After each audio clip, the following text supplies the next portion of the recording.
ধন্যবাদ যুগ্ম গায়িকাকে। এবারে জেলা ও মহকুমার প্রতিনিধি হিসাবে আজকের এই বয়স্কদের আবোল তাবোল আসরে দু একটি জীবন জীবিকার কাজের কথা বলে আমাদের উৎসাহিত করতে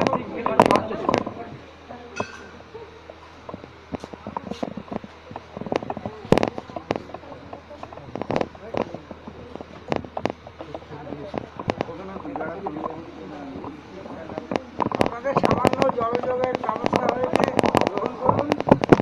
পাশাপাশি আমাদের শ্রদ্ধেয় সভাপতি, শ্রদ্ধেয় সঞ্চালক, এছাড়া আমাদের এখানে উপস্থিত আছে জেলা সম্পাদক বিলিকা এবং উপস্থিত আপনারা আছেন। আমি দায়িত্ব স্বাভাবিকভাবেই আজকের যে দিনটা প্রথমে সুভাষচন্দ্র তার ব্যাখ্যা করেছেন কি বিষয়ে আজকে সারা বিশ্বে প্রবীণ নাগরিক দিবস। যেমন আছে আন্তর্জাতিক নারী দিবস, যেমন আছে বিশ্ব ভাষা দিবস, তেমনি প্রবীণ নাগরিক দিবস 1 মে যেমন আছে। যাই হোক, বিষয়টা হলো সারা বিশ্বে প্রবীণদের জন্য আমরা কতটুকু করি, কতটুকু ভাবি, যার একটা ভালো সংখ্যক আজকে যারা জন্মেছে আগামী দিনে তারা আমাদের পর্যায়ে থাকবে। এই যে সংখ্যা উত্তর উত্তর বৃদ্ধি পাচ্ছে, স্বাভাবিকভাবেই আমাদের যে মানসিকতা অর্থাৎ যে মনের বিষয়, আমরা যে এতটা বছর 60 বছর এর আগে তো আমরা প্রবীণ হতে পারবো না। এই 60 বছর বয়স পর্যন্ত আমাদের জীবনের যে অভিজ্ঞতা, আমাদের বাস্তব যে চিত্রগুলো আমরা সমাজে দেখতে পাই, বিশেষত আমাদের দেশের, বিশ্বের, রাজ্যের, আমার স্থানীয়ভাবে, যার মধ্যে থেকে আমাদের বয়সজনিত কারণে আমাদের মধ্যে কি আসে, অর্থাৎ আমাদের শারীরিক অক্ষমতা কিছুটা হলেও প্রকাশ পায়। আমরা যারা চাকরি করতাম, এছাড়াও যারা চাকরি করেনও না, বিশেষত মাঠে কাটা লোক, বিভিন্ন অসংগঠিত শ্রমিকরা, তাদেরও বয়স 60 বছর হয়, তারাও প্রবীণ নাগরিক। কিন্তু আমাদের ক্ষেত্রে যেহেতু আমাদের পর্যায়ে আমরা আলোচনা করছি, সেইখানে দাঁড়িয়ে আমাদের কিছুটা আর্থিক সচ্ছলতা হয়, কিন্তু তা সত্ত্বেও আমরা কিন্তু আবেগপ্রবণ হয়ে সমস্ত কাজগুলো করে যাই। যেমন আজকের এই অনুষ্ঠানটা করছি, বয়সজনিত কারণে যদি আমরা থাকতাম সেইভাবে, তাহলে এই অনুষ্ঠানটা আমরা করতে পারতাম না। আমাদের একটা আবেগ আছে যে না, আমরা বয়স হলেও আমরা সমাজের জন্য কিছু করব, আগামী প্রজন্মের জন্য কিছু করে যেতে পারবো, এবং তার জন্যেই হয়তো আমরা আমাদের যে পাওনাগণ্ডা আছে, যেরকম এখনও আমাদের রাজ্য সরকার থেকে যে পাওনা আছে, পাওনা দিচ্ছে না, স্বাভাবিকভাবে আর্থিকভাবে অসচ্ছলতা প্রতিটি পরিবারের মধ্যেই আছে। তবুও আমরা আমাদের মনের জোরে আবেগ নিয়ে এবং সেই আবেগকে কার্যে পরিণত করতে আপনাদের এই ইউনিট খুব সচল, এবং এই সচলতার মধ্যে দিয়েই আজকের দিনে আমাদের মহকুমার অভ্যন্তর তথা নদিয়া জেলার মধ্যে একমাত্র ঘূর্ণি ইউনিট বিশ্ব প্রবীণ দিবস তারা উদযাপন করেন, প্রতি বছর করেন। আমি যতদিন আছি দেখছি আছি এই সংগঠনের সাথে যুক্ত, এই সংগঠনের মধ্যে দিয়ে তারা এই প্রবীণ নাগরিক দিবসটা উদযাপন করেন। এছাড়া আরও অন্যান্য সাংস্কৃতিক অনুষ্ঠানগুলো তারা করেন, যেগুলো অন্যান্য ইউনিটে করেন না।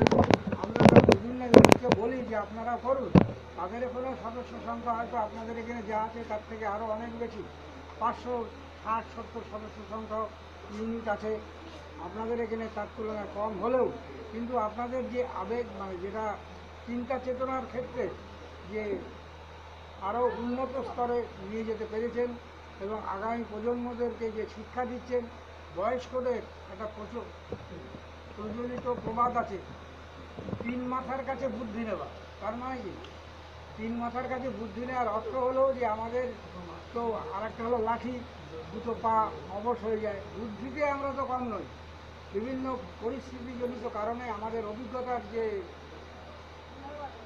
অভিজ্ঞতা থেকে যে শিক্ষা আমরা পেয়েছি, সেই শিক্ষায় আমরা এই সমাজকে উন্নত করব, এবং নতুন প্রজন্মের যারা ছেলে মেয়ে তারা দেখবেন বয়স্কদের কথা কিছু হলেও তারা মন দিয়ে শুনছে। স্বাভাবিকভাবে এই কাজগুলো আমাদের করে যেতে হবে, এবং আমরা যে কাজগুলো করছি এগুলো শারীরিক কারণে অনেকে করতে পারছি না, কিন্তু যেটা করছি আমরা সেটা মনের জোরে করছি। অর্থাৎ যেটা প্রথমে বলেছিলাম, সেই মনের জোর নিয়ে আপনাদের এই ইউনিটিকে শ্রীবৃদ্ধি এবং সমস্ত মানুষকে নিয়ে চলার যে প্রচেষ্টা, তাকে আরও উন্নততর করার দায়িত্ব নেবেন।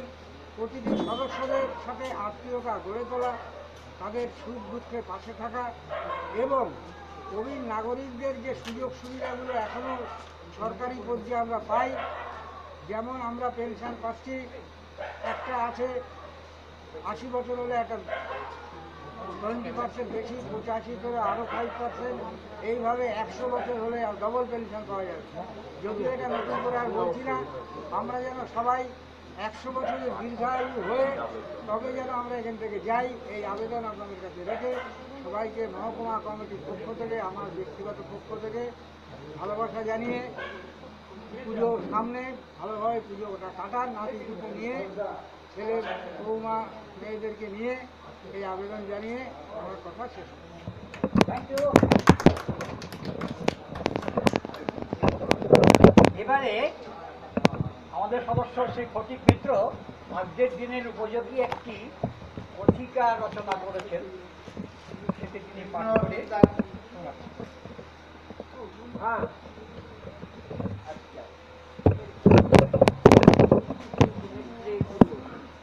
বিশ্ব প্রবীণ দিবস উপলক্ষে আমি একটা কবিতা লিখেছি, সেই কবিতাটা পাঠ করে শোনাচ্ছি।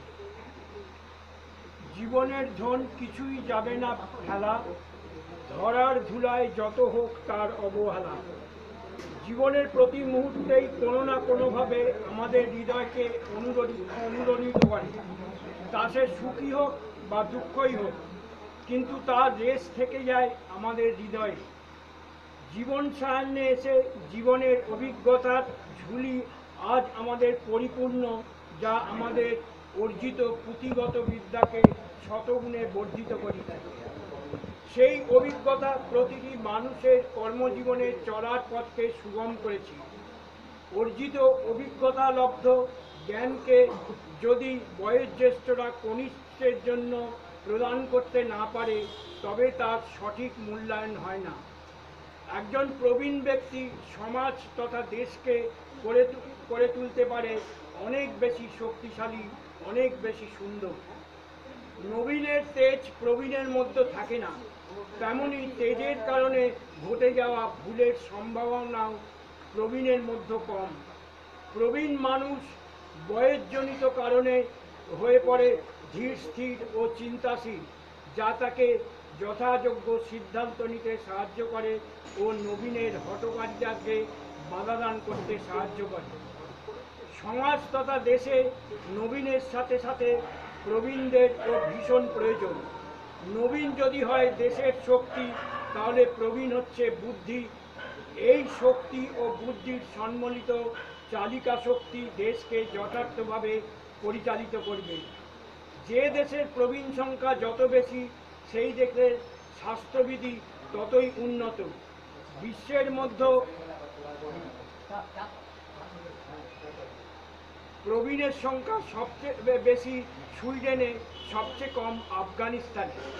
আগামী 2050 সালের মধ্যে সারা বিশ্বে যত 25 বছর বয়সের বালক বালিকা আছে, তার থেকে বেশি প্রবীণের সংখ্যা হবে। এ থেকে বোঝা যায় যে জন্ম মৃত্যু দুয়েরই হার কমবে, অর্থাৎ পৃথিবীর জনসংখ্যা নিয়ন্ত্রিত হবে, আর চিকিৎসা শাস্ত্রের উন্নতির দ্বারা মৃত্যুর হার কমবে। পৃথিবীতে প্রবীণের সংখ্যা বৃদ্ধি পাওয়া মানে তাদের দেশ তথা বিশ্বের আনন্দের দায়িত্ব গ্রহণ করতে হবে। বৃদ্ধ হয়েছি বলে বড় জীবনযাপন নয়, কার্যের মধ্য দিয়ে কাঁধে তুলে নিতে হবে সমাজের নানা দায়িত্ব। সামাজিক পরিবেশ সুস্থ করে তোলা, যুবক যুবতীদের বিপদ থেকে ফিরিয়ে আনার জন্য নানারূপ সাংস্কৃতিকমূলক অনুষ্ঠানের আয়োজন করা, পরিবেশ দূষণবোধ রোধ করার পরিকল্পনা, সমাজের সকল শ্রেণীর মানুষের জন্য সুস্বাস্থ্য গড়ে তোলার জন্য শিবিরের পরিকল্পনা করা ইত্যাদি। তাই এই বদলিবেলায় আমরা আমাদের অর্জিত জ্ঞান নিয়ে মানব সেবার মধ্য দিয়ে পরম ব্রহ্মের উদ্দেশ্যে শ্রদ্ধাঞ্জলি অর্পণ করি। কবিগুরুর ভাষায় আমরা যেসব দিতে হবে সে তো আমি জানি। আমার যত বৃত্ত প্রভু, আমার যত বাণী, আমার চোখের আমার কানের শোনা, আমার হাতের নতুন সেবা, আমার আনাগোনা। ধন্যবাদ মিত্র, ধন্যবাদ। এবারে শ্রীমতী প্রিয়াঙ্কি শিকদার, যিনি কৃষ্ণ কুমার শিকদারের পুত্রবধূ। এবারে তিনি তার স্বনির্বাচিত একটি কবিতা আবৃত্তি পাঠ করবেন, পাঠ করে শোনাচ্ছি।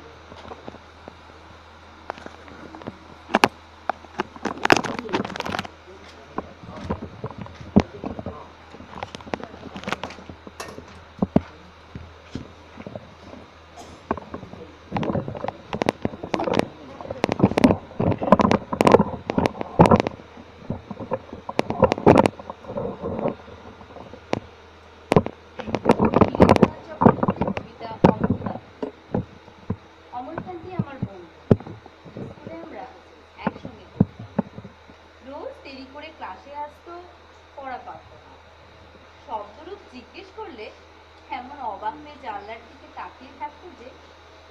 ভারী কষ্ট হতো আমাদের। আমরা কেউ মাস্টার হতে চেয়েছিলাম, কেউ ডাক্তার, কেউ উকিল। অমলকান্তি সেসব কিছু হতে চায়নি। সে রোদ্দুর হতে চেয়েছিল। শান্ত দর্শন, কাকটাকা বিকেলে সে লাজুক রোদ্দুর, যা আমার জামরুলের পাতায় যা নাকি অল্প একটু হাসির মতন লেগে থাকে। আমরা কেউ মাস্টার হয়েছি, কেউ ডাক্তার, কেউ উকিল। অমলকান্তি রোদ্দুর হতে পারেনি। সে এখন অন্ধকার একটা ছাপাখানায় কাজ করে। মাঝে মাঝে আমার সঙ্গে দেখা করতে আসে, চা খায়, এটা ওটা গল্প করে, তারপর বলে কি তা বলে। আমি ওকে দরজা পর্যন্ত এগিয়ে দিয়ে আসি। আমাদের মধ্যে যে এখন মাস্টারি করে, অনায়াসে সে ডাক্তার হতে পারে। যে ডাক্তার হতে চেয়েছিল, উকিল হলে তার এমন কিছু ক্ষতি হতো না। অথচ সকলেরই ইচ্ছে পূরণ হলো, এক অমলকান্তি ছাড়া। অমলকান্তি রোদ্দুর হতে পারেনি। সেই অমলকান্তি রোদ্দুরের কথা ভাবতে ভাবতে যে একদিন রোদ্দুর হতে চেয়েছিল। ধন্যবাদ প্রিয়াঙ্কি।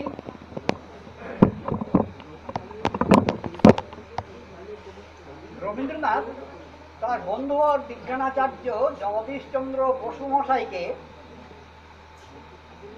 খেয়া কাব্যগ্রন্থখানি উৎসর্গ করেছিল।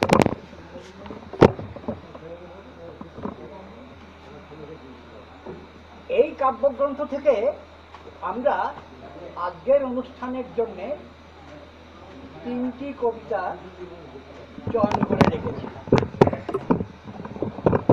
একটি উৎসর্গ, দ্বিতীয়টি প্রার্থনা, তৃতীয়টি রিপোর্ট। উৎসর্গ কবিতাটি বিজ্ঞানাচার্যকে গ্রন্থটি কবির উৎসর্গ। খেয়া কাব্যগ্রন্থগণি তিনি উৎসর্গ করেছিলেন তার বন্ধুবর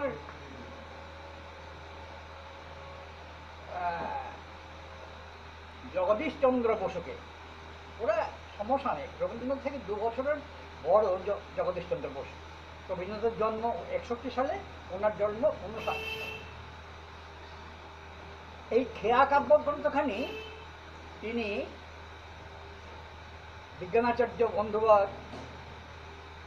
জগদীশচন্দ্র বসুকে উৎসর্গ করেছিল। সেই উৎসর্গ পত্রটি হচ্ছে খেয়া কাব্যের উৎসর্গ কবিতা।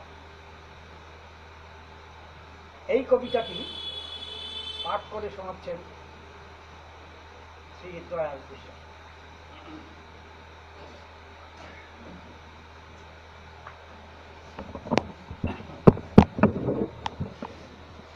নমস্কার, উপস্থিত সকলকে আন্তরিক শুভেচ্ছা অভিনন্দন জানিয়ে ঘোষকের ঘোষণা অনুযায়ী শুনলেন যে খেয়া কাব্যগ্রন্থটি কবিগুরু রবীন্দ্রনাথ তার বন্ধুবর বিজ্ঞানাচার্য শ্রীযুক্ত জগদীশচন্দ্র বসু মহাশয়কে উৎসর্গ করেছিলেন। আমি সেই খেয়া কাব্যগ্রন্থের উৎসর্গ কবিতাটি আপনাদের সামনে পড়ে শোনাচ্ছি। বন্ধু, এ যে আমার লজ্জাবতী লতা, কি পেয়েছে আকাশ হতে, কি এসেছে বায়ুর স্রোতে, পাতার ভাঁজে লুকিয়ে আছে সে যে প্রাণের কথা।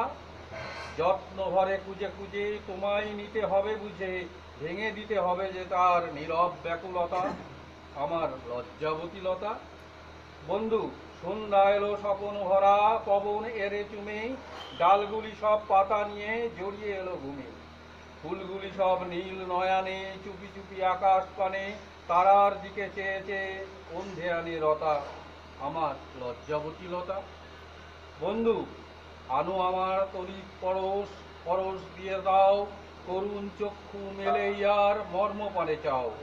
সারাদিনের গন্ধগীতি, সারাদিনের আলো স্মৃতি নিয়ে যে হৃদয় ভারে ধরায় অবনতা, আমার লজ্জাবতী লতা। বন্ধু, তুমি জানো ক্ষুদ্র যাহা, ক্ষুদ্র তাহা নয়, সত্য যেটা কিছু আছে বিশ্ব সেটা রয়। এই যে মুদে আছে লাজে, পড়বে তুমি এরই মাঝে, জীবন মৃত্যু রৌদ্র ছায়া ঘটিকার 12টা, আমার লজ্জাবতী লতা। নমস্কার। ধন্যবাদ ভাই। এবার দ্বিতীয় কবিতা প্রার্থনা। প্রার্থনা কবিতা কি পাঠ করে শোনাচ্ছেন আমাদের?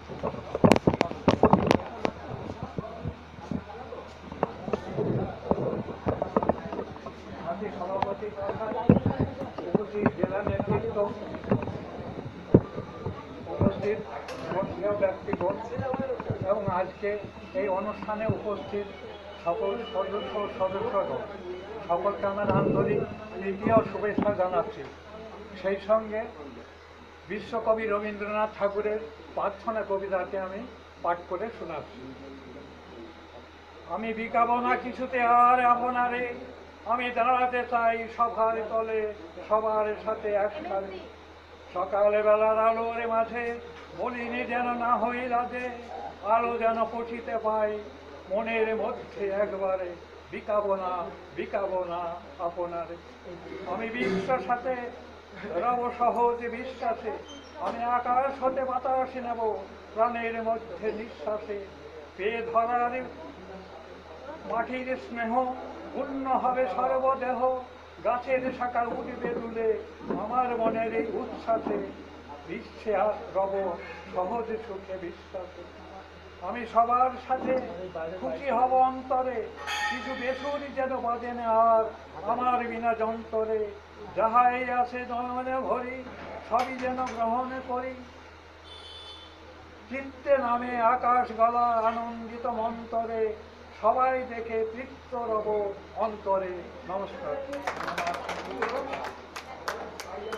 আর ওই কাব্যেরই দ্বিতীয় কবিতা কি কৃপণ। এই কৃপণ কবিতাটি আবৃত্তি করে শোনাতে সৌরেন্দ্রনাথ বলেন।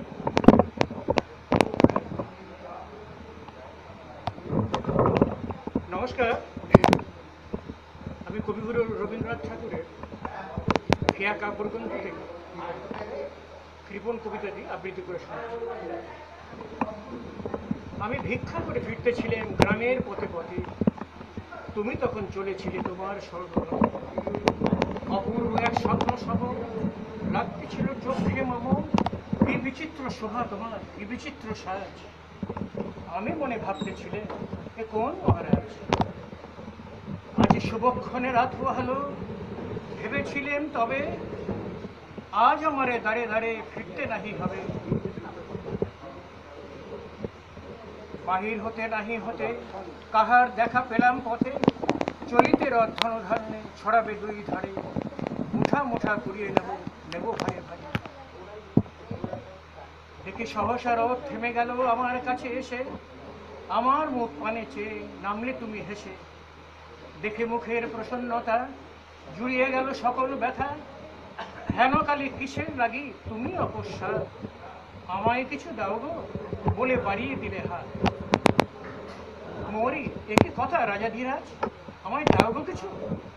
শুনে ক্ষণকালের তরে রইল মাথা নিচু, তোমার কিবা অভাব আছে ভিখারি ভিক্ষুকের কাছে। এ কেবল কৌতুকের বসে আমায় প্রবঞ্চনা, বুড়ি হতে দিলেন তুলে একটি ছোট কণা।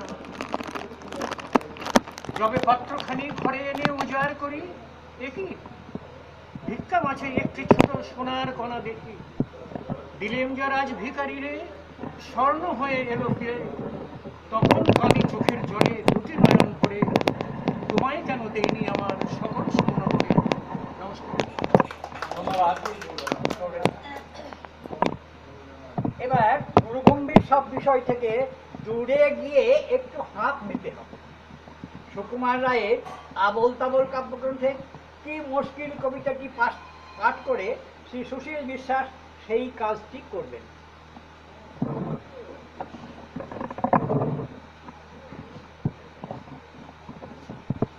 সুকুমার রায়ের কি মুশকিল কবিতাটি পাঠ করেছে। সব লিখেছে এই কেতাবে দুনিয়ার সব খবর যত, সরকারি অফিসখানার কোন সাহেবের কদর কত। কেমন করে চাটনি বানায়, কেমন করে পোলাও করে, হরেক রকম মুষ্টিযোগের বিধান লিখেছে ফলাও করে। সাবান কালি দাঁতের মাজন বানাবার সব কায়দা কেতাব, পূজা পার্বণ তিথির হিসাব শ্রাদ্ধবিধি লিখেছে হেতা। এই সব লিখেছে কেবল দেখা যাচ্ছে লেখেনি কো, লেখা কোথায় পাগল পাগলা ছাড়ে করলে তারা কেমন করে ঠেকায় যায়। নমস্কার। ওই কাব্যগ্রন্থেরই আরেকটি মজার কবিতা অবাক কাণ্ড। কবিতাটি পাঠ করে শোনাচ্ছেন শ্রী মণিমোহন বিশ্বাস।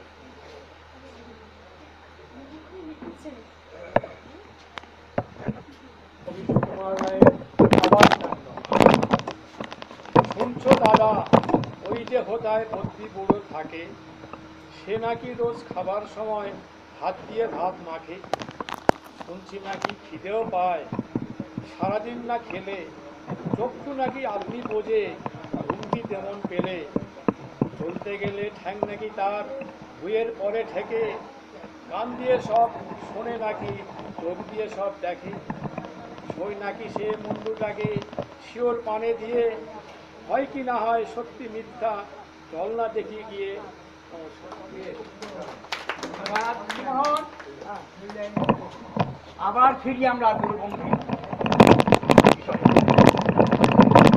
জীবনানন্দে বনলতা সেন কাব্যগ্রন্থের ছোট্ট একটি কবিতা লিখি আকৃতিতে ছোট, প্রকৃতিতে ছোট। কবিতাটির রচনাকার মানুষের জীবন ও মূল্যবোধের অবক্ষয়েরই কাজ। এটি জীবনানন্দকে নিদারুণভাবে আলোড়িত করে। দ্বিতীয় বিশ্বযুদ্ধকে ঘিরে কালোবাজারি, দুর্নীতি, বঞ্চনা, ভয় ও অভাবের সব কটি উপসর্গ সমাজ জীবনে প্রকট হয়ে উঠেছিল। কবি গ্রামীণ জীবনের নিসর্গ তন্ময়তা এবং ইন্দ্রিয় চেতনা থেকে উৎক্ষিপ্ত হয়ে এই সমাজ জীবনের কেন্দ্রে এসে পড়েছে। তখন শুধু জীর্ণ, অসহায়, দুর্বল, উৎপীড়িত, কঙ্কালসার মানুষগুলো এবং দুঃসহ জীবনই শুধু তার নজরে আসছে। এই কবিতাটি তারই কাব্যময় প্রতিচ্ছবি। এই কবিতাটি পাঠ করে শোনাচ্ছেন। আমি জীবনানন্দ দাশের ভিখারি কবিতাটি পড়ে শোনাচ্ছি। একটি পয়সা আমি পেয়ে গেছি আহিরি টোলায়, একটি পয়সা আমি পেয়ে গেছি বাদুর বাগানে, একটি পয়সা যদি পাওয়া যায় আরও, তবে আমি হেঁটে চলে যাব মানে মানে। এই বলে সে বাড়াইয়ে দিল অন্ধকারে হাত, আগাগোড়া শরীরটাকে নিয়ে এক কানা যেন বুনে যেতে চেয়েছিল তার, তবুও তার নুলো সাকারির হাতে হয়েছে পড়া। একটি পয়সা আমি পেয়ে গেছি মাঠ কোটা ঘুরে, একটি পয়সা আমি পেয়ে গেছি পাথুরিয়া ঘাটায়, একটি পয়সা যদি পাওয়া যায় আরও, তাহলে ঢেকির চাল হবে কলে ছাটা। এই বলে সে বাড়াইয়ে দিল গ্যাস লাইটে মুখ, ভিড়ের ভিতরে তবু হ্যারিসন রোডে আরও গভীর অসুখ। এক পৃথিবীর ভুল, এক পৃথিবীর বিক্রির ভুলে, এক পৃথিবীর ভুল চোখ। নমস্কার। জীবনানন্দের ব্যঞ্জনাময় কবিতা।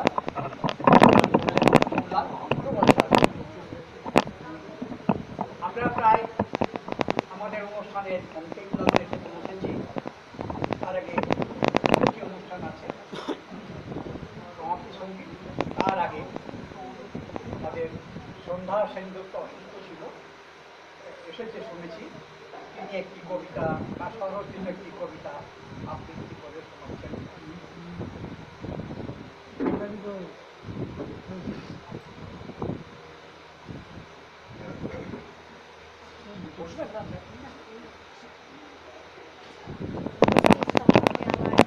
মহালয়া এবং প্রাক শারদীয়ার শ্রদ্ধা, বিনম্র ভক্তি এবং ভালোবাসা জানিয়ে তারা যেটা বললেন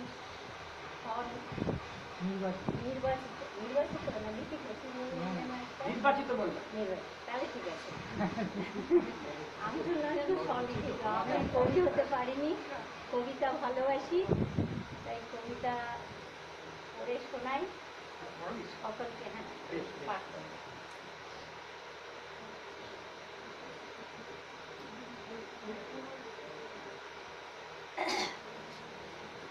এই সায়ান্ন বেলায় এসে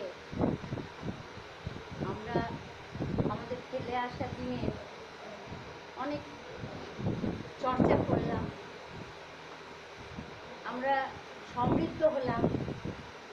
প্রবীণ, কিন্তু আমরা নবীনের জয়গান বা জয়ধ্বজা যেমন উড়িয়ে যাবার দিক নির্দেশ করব, তেমনি তাদের যে ভুল ত্রুটি সেগুলো সংশোধন করার চেষ্টাও আমাদের করা উচিত। সেই লক্ষ্যেই কবি শুভদাস গুপ্তের একটা কবিতা আমি বেছে নিয়েছি। সেই কবিতা পাঠে যদি আপনাদের হৃদয়ে কিছুটা জায়গা করতে পারি, আমি জানবো আমার পাঠ সার্থক। নমস্কার। জন্মদিন আজ পয়লা শ্রাবণ। খোকন, আজ তোর জন্মদিন। তুই যখন জন্মেছিলি আমরা তখন যাদবপুরে নতুন গড়ে ওঠা কলোনির টালি দিতাম। তোর স্কুল মাস্টার বাবা সেই হ্যারিকেনের আলো জলে ঘরেই আনন্দে আর খুশিতে ঝলমলে হয়ে উঠেছিলেন। তুই আসার পর তোর নাম রেখেছিলেন সুকল্যা।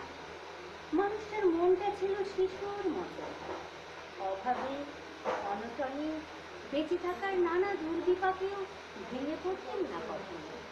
সকলের ভালো চাইতেন মন থেকে, বলতেন, দেখো একদিন এই দেশের মানুষ ঠিক খুঁজে পাবে মুক্তির পথ। শোষণ থেকে মুক্তি, দারিদ্র্য থেকে মুক্তি, অশিক্ষা থেকে মুক্তি। আজ পয়লা শ্রাবণ। খোকন, আজ তোর জন্মদিন। ছোটবেলায় তোর মনে আছে আমাদের ভাঙা মেঝেতে বাক্স থেকে বার করা মেজমাসির হাতে তৈরি আসনটা পেতে দিতাম, সামনে রাখতাম ঠাকুরের আসনের প্রদীপখানা। তুই বসতিস বাবু হয়ে চুপ করে। তোকে আমরা একে একে ধান দুটো মাথায় দিয়ে আশীর্বাদ করতাম। বাবা বলতেন, বড় হও, মানুষ হও। তোর বাবার সেই বন্ধু ঘোষ কাকু, তিনি বলতেন, বেঁচে বলতে থাকো। তুই জিজ্ঞেস করতিস, মা বলতে মানে কি মা? আমি শুধু তোর মাথায় ধান দুব্বো দিতাম, বলতাম না কিছুই। শুধু মনে মনে বলতাম, ঠাকুর আমার খোকনকে মস্ত বড় মানুষ করে তোলো। আমার খোকন যেন সত্যি মানুষ হয়, ওর যেন কখনো কোনো বিপদ না হয়। অভাবের সংসারে ওই একটা দিন পয়লা শ্রাবণ কষ্টের পয়সায় একটু বাড়তি দুধ নিতাম, পায়েস রান্না করে দিতাম তোকে। তুই খুব ভালোবাসতিস পায়েস খেতে। তোর বাবা বাস স্ট্যান্ডের দোকান থেকে নিয়ে আসতেন তোর প্রিয় মিষ্টি ছানার গজা। সামান্য স্কুল মাস্টারিতে কি বা আয় হতো, ঘরে বসে ছাত্র পড়লে আসতো কিছু। দাও দাও অভাবের আগুনে সে রসদ করতে সময় লাগতো না। তোর বাবার জামায় সেলাই করতাম আর বারবার বলতাম, আসছে মাসে একটা জামা বানিয়ে নিও। উনি হেসে উঠে বলতেন, বাদ দাও তো, খোকন বড় হচ্ছে, ওর জন্য ভাবছি দুধ রাখতে হবে আরো আছে। দুধে শক্তি বাড়ে, বুদ্ধি বাড়ে। শক্তি আর বুদ্ধি না হলে তোমার খোকন মস্ত বড় মানুষ হবে কি করে? ভাবছি আরো দুটো টিউশনই নেব। ছাত্র পড়িয়ে পড়িয়ে মানুষটা দিনের শেষে ক্লান্ত হয়ে যেতেন। বারান্দার ধার ঘেঁষে যখন রাতের অন্ধকারে জোনাকির ব্যস্ততা আর ঘরে তোর পড়া মুখস্থ করার একটানা সুর আমাদের কলোনির ভাঙাচোরা বাড়িটাকে জীবন্ত করে রাখত, তখন বলতেন আমায়, খাওয়া দাওয়া একটু করো, তোমার চেহারাটা বড় ভেঙে পড়ছে ভেঙে। শাড়িটাও তো দেখছি বেশ ছিঁড়েছে, কালই আমি ফেরার পথে একটা শাড়ি নিয়ে আসবো। হ্যাঁ, আরেই আনবো। আমি বলতাম, দূর, সামনে খোকনের উঁচু ক্লাস, কত বইপত্র কিনতে হবে, কত খরচ। উনি দীর্ঘশ্বাস ফেলে চুপ করে যেতেন। জোনাকিরা নিঃশব্দে অদৃশ্য আলোর আলপনা আঁকত উঠোনের আগাছাতে। আবহ সঙ্গীতের মতো তুই ভেতর ঘরে বসে পড়া মুখস্থ করতিস, ইতিহাস, ভূগোল, ড্রামা। ঈশ্বর আমাদের নিরাশ করেনি। তুই কত বড় হলি, সব পরীক্ষায় কত ভালো ফল হলো তো। বাবা বললেন, আরো পড়ো, উচ্চ শিক্ষায় উচ্চ সম্মানের একমাত্র পথ। তুই আরো পড়বি। তারপর তোর চাকরি হলো কত বড় অফিসে, মনে আছে খোকন? প্রথম মাসের মাইনে হাতে পেয়ে তুই কত কি কিনে এনেছিলি। তখন তো আমরা উঠে এসেছি শ্যামবাজারে, 2 কামরার বেশ সাজানো গোছানো বড় ফ্ল্যাট। তোর অফিস থেকেই তো দিয়েছিল। সেই বাড়ি, সেই ঘর, সেই ব্যালকনি, কত স্মৃতি, কত ছবি। ওই বাড়িতেই তো আশ্বিনের এক ঝোড়ো বিকেলে, তোর মনে আছে খোকন? তোর বাবা যেদিনটাতে চলে গেলেন, মনে আছে? তুই বাবার বুকের উপর পড়ে যখন কাঁদছিলি হাপুস নয়নে। সদ্য স্বামী হারা আমি সেদিন তোর সেই অসহায় মুখ দেখে আরো বেশি করে ভেঙে পড়েছিলাম। তোকে বুকে টেনে নিয়েছিলাম ছোটবেলার মতো, বলেছিলাম কাঁদিস না খোকন, আমি তো আছি। আজ পয়লা শ্রাবণ, কলকাতা থেকে অনেক দূরে মফস্বলের এই বৃদ্ধাশ্রমে আমি একেবারে একা। খোকন, তোকে বড় দেখতে ইচ্ছে করছে রে। তোকে, বৌমাকে আর ছোট্ট বিলটুকে। তোরা এখন কত দূরে, সল্টলেকের মার্বেল বসানো ঝকঝকে বাড়িতে তোর জন্মদিনে নিশ্চয়ই খুব বড় পার্টি হচ্ছে, তাই না রে খোকন? লোকজন, হইচই, খাওয়া দাওয়া, খুব ভালো, খুব ভালো।